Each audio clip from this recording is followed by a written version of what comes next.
Welcome back to Voice from the Corner. Hope you're all well. Hope you're all safe.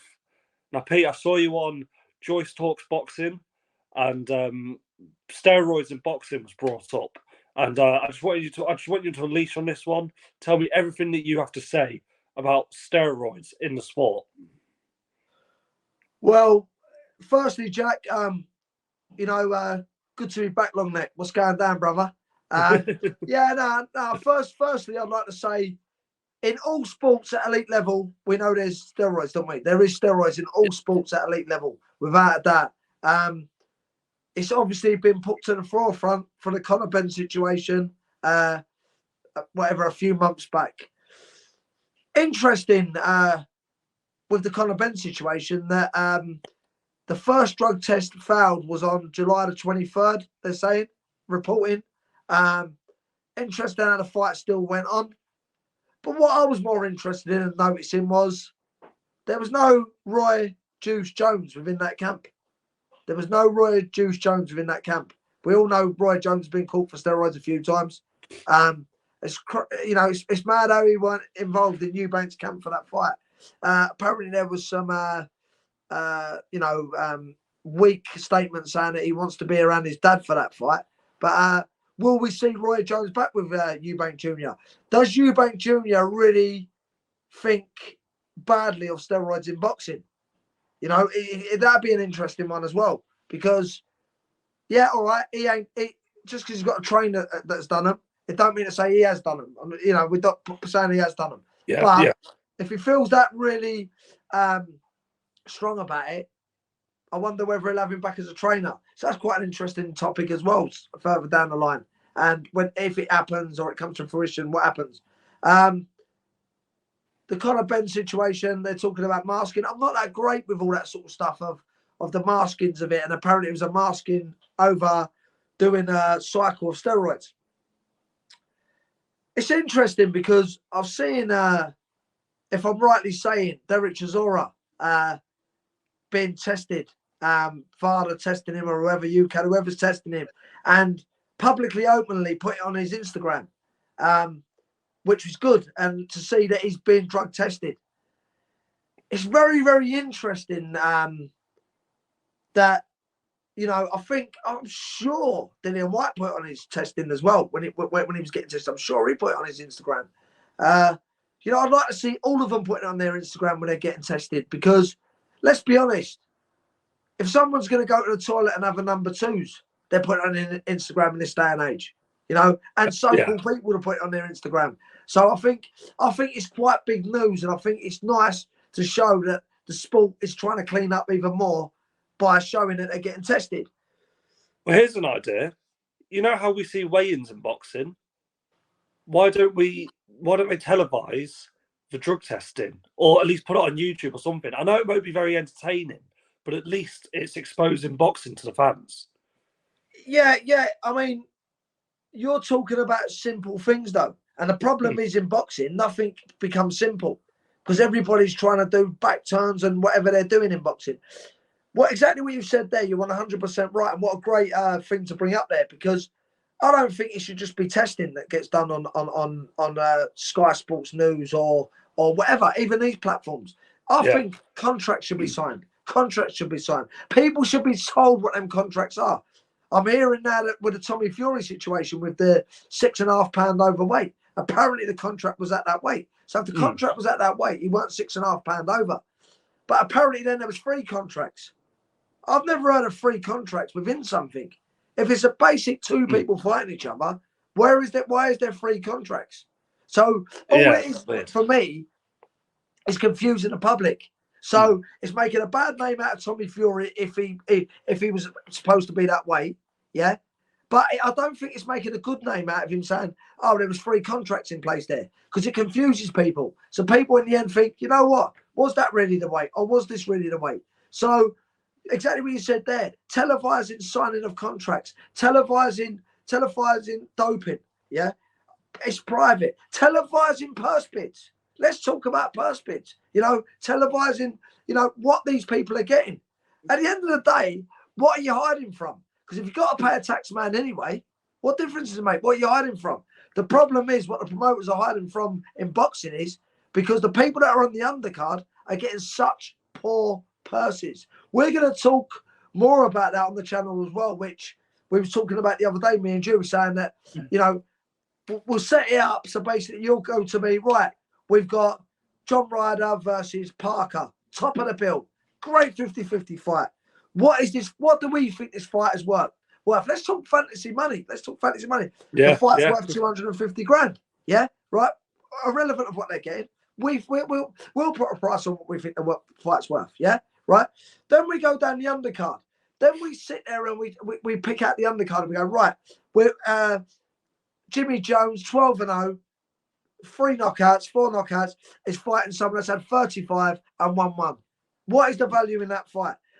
Understandably, on non-TV shows, so shout out to all the non-TV shows that are still trying to get going now, still trying to keep strong.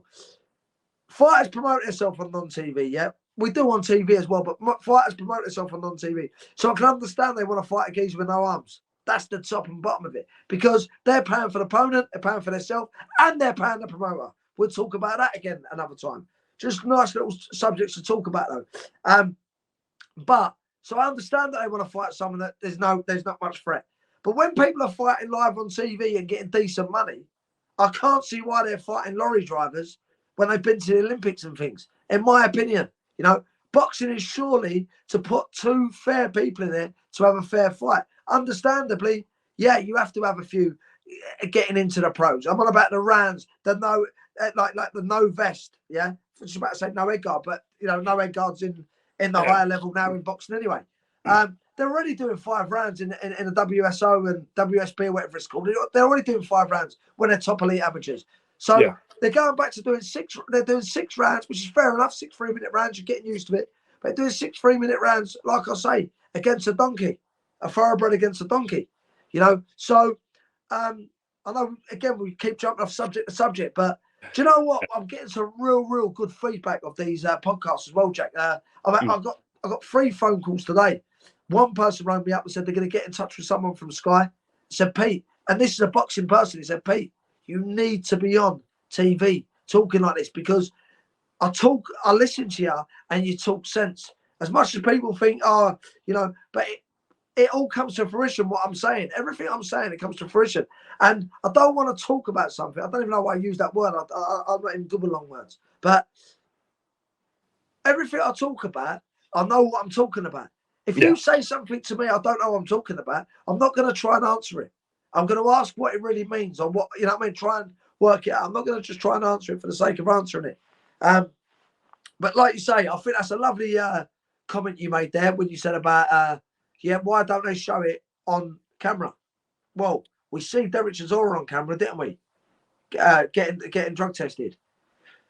I don't know. I'd like to have a look back over these people's stories because I wonder if we see him fights before this showing Varda coming to his house. Interesting.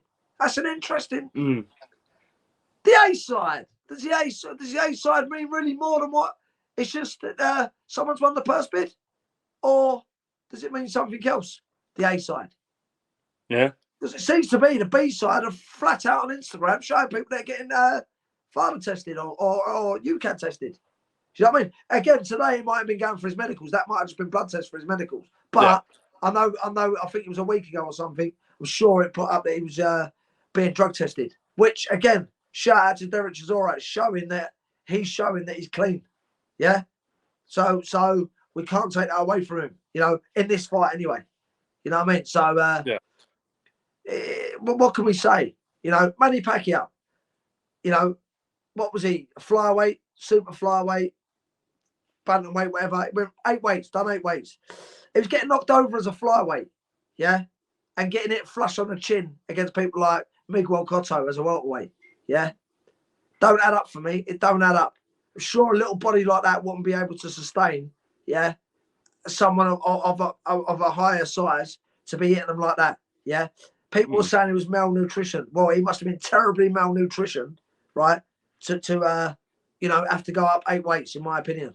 You know, I'm not saying that he did take steroids, but work it out for yourself, people. You know what I mean? Work these people out for yourself. And do you know what was amazing about that?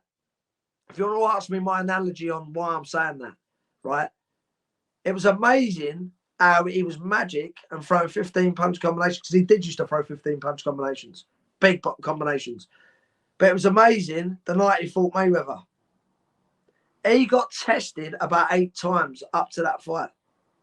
And it was making it public he was being tested. And I think Mayweather was making it happen that he was tested. Don't know whether Mayweather's getting tested or he won't get tested. But guess what?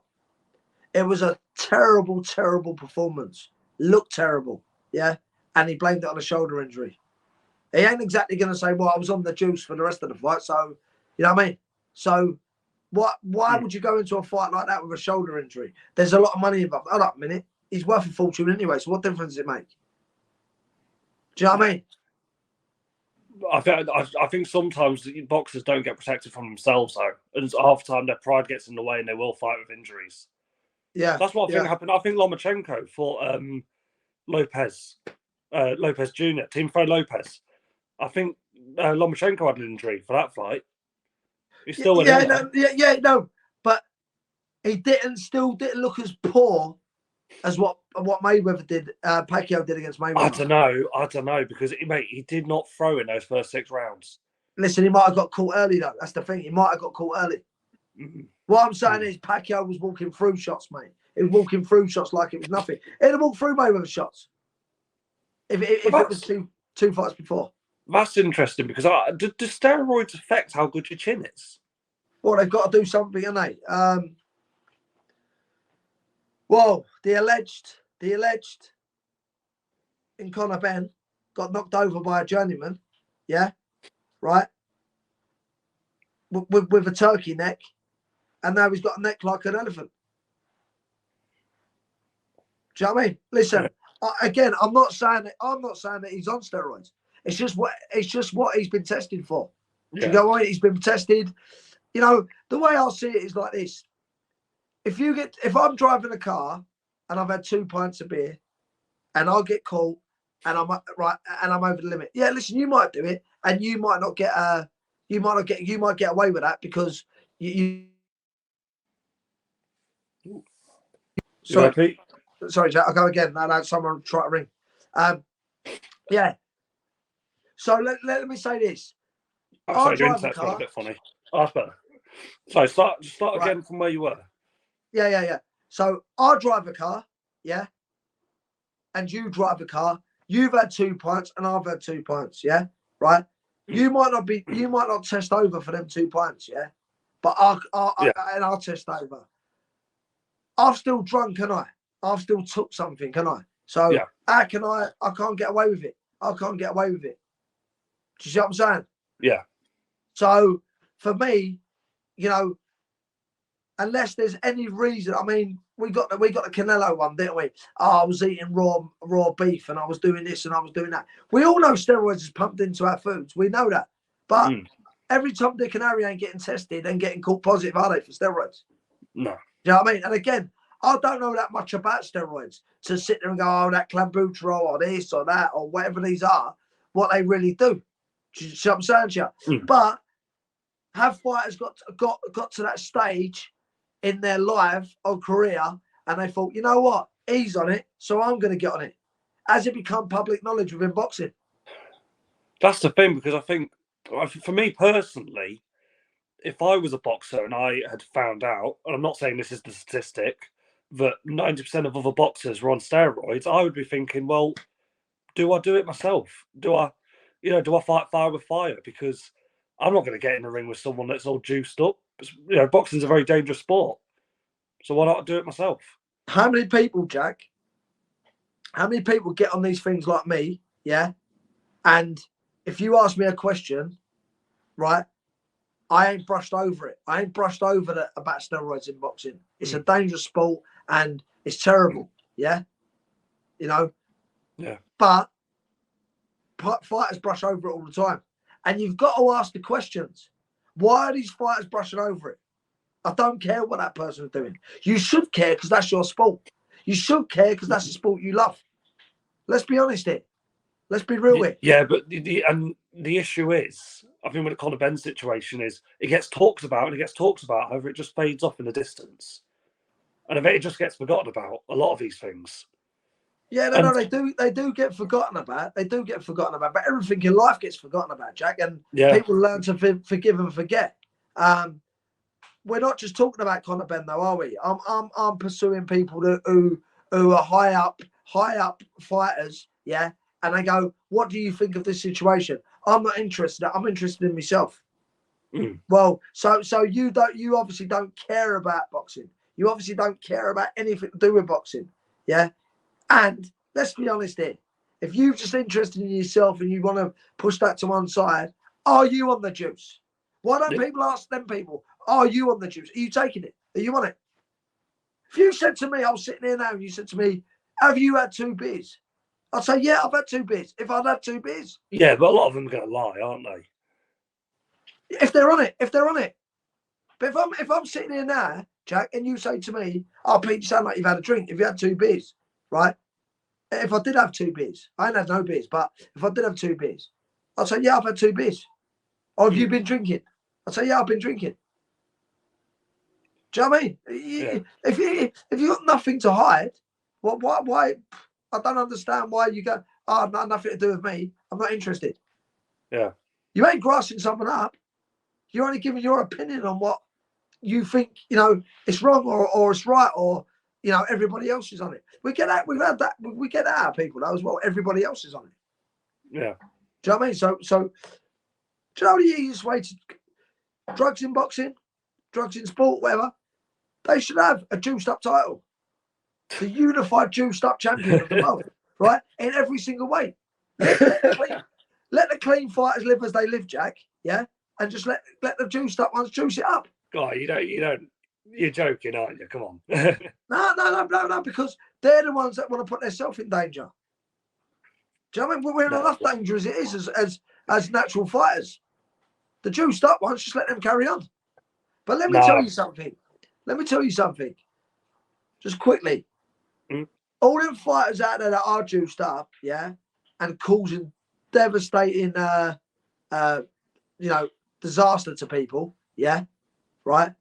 You can believe in God, you can believe in what you want to believe in, but your time will come, mate. It will come back to haunt you. Yeah. It will come back to haunt you because you're damaging people terrible. Yeah. Listen, they call these like guns, yeah, like because we've got offensive weapons, yeah. They're guns, yeah, right, mate. These ain't guns when you're taking that stuff, mate. They're machine guns. Do you know what I mean? Well, martial arts, you're turning your body and you're turning yourself into a weapon, aren't you? 100%. And like I say, how are we going to stop it? I love that comment you made there. Show them. Listen, why don't we have no trace of what? But this is another thing. Why don't we have no trace, right, of where? I'd like to see where the traces are of these people having the drug tests. Yeah, right. Yeah. So if you go right, they're in Chisora. I'm choosing him for example. Dillian White, whoever you want to use, Cole Frotch, whoever, right? You go, right, show us your 10 weeks camp. How many times you've been drug tested? Show us the proof you've been drug tested. It's a little bit like these podcasts, isn't it, Jack, where people go on there and tell absolute lies, yeah? And say, yeah, what happened was, yeah, I got shot 4 times and blah, blah, blah. And then the next day they think, right, I want to get more views off someone else. Yeah, I was on there and I got shot 84 times. And that's what I'm saying. Until there's proof and people can go, bang, there's the paperwork. This is what I've done. This is my charge sheet. In criminality, you have a charge sheet. What you've been nicked for, what you've done, and all that, right? I know people that go on and go, I've been shot. Yeah, right? But the interview never asked him. So what happened to the man that shot you? What happened to they might ask him, what happened to the man that shot you? And they go, yeah, I've done this, I've done it. But certain people that go on these podcasts, what happened to the man that shot you? Because when he turns around and he has to tell the truth and say he got nicked, people start thinking, hold on a minute, what, you're a grass? What do you mean you got nicked? You're number one gangster. Why didn't you go and finish him off? Yeah. So, you know what I'm saying? So I think if these things had more black and white and proof of them, I think these things would be more believable. But the thing is, in the world now, everything's believable. You go on social media, right? Someone puts a shout out there about something. I know you're going to go on this comment again in a minute, but you go on and shout out about something. And people take it as gospel, Jack. People take this as gospel. That's the problem. Do you know what I mean? Go on, mate. What else? Well, no, I think another topic though I'd like to talk about is a fight that got confirmed. I think it was yesterday or day before. Javante Davis, Ryan Garcia. Now, Ryan Garcia has taken a long break from boxing due to mental health issues. And obviously, Javante Davis he's had his own issues really in the media. How do you see that fight going? Are you excited for that? How you know? What's your emotions with it? Not many fights to get excited about, really, but that's a good fight. That is a real good fight. He has been back, Garcia, right? He has. I think he's had one comeback fight. I'm sure he has. He might have had one because he left Canelo's trainer, didn't he? Renoso. Yeah, and, I haven't been really focusing on Garcia. Yeah, he left Renoso. And again, I'm not going to sit here in pursuit to say I know he's gone with because I don't really follow him that much. But what I've just talked about social media there, he took a long break with mental health issues, right? And a lot of that, listen, he was a top amateur, he was a good fighter, blah, blah. But a lot of his promotion to get to where he got to was through social media, massive through social media. Oh, yeah, you know, but he can fight. I'm not disputing that he can fight. But that could have been one of the main reasons why he took a break from social media, because he was so intrigued with it, or so involved with it. And as soon as he was getting bad comments, that might have been what sent him down the wrong road. Do you know what I'm saying here? Yeah. I'm not 100%. I don't know what his backstory is, but I like to think that could have been a part to play in it, right? I think it's a real good fight, very good fight. Now that's going to be an hard one to predict for me. You know what I mean? Which we ain't going to see that prediction until January the 6th, day before the fight at the weigh-in. I'm going to predict it. But yeah, happy with that. Going into the new year with a good fight like that with two good fighters, that's the top and bottom of it. Yeah, brilliant. Well, I feel like that's a good way to wrap it up. Have you got any last words, mate? Just everybody, if you could please share, subscribe, press that share button underneath where you can put it on your Twitter, your Instagram. You can send it to your friends just to help grow the channel. Like I say, I'm not always 100% right, but I'm 100% real. That's the top and bottom of it. Everyone have a great Friday and have a great Friday feeling. Nice one. And from my end, thank you everyone for watching. As usual, make sure you're leaving a comment. Let us know what you think, and we'll get back to you. See you in a bit.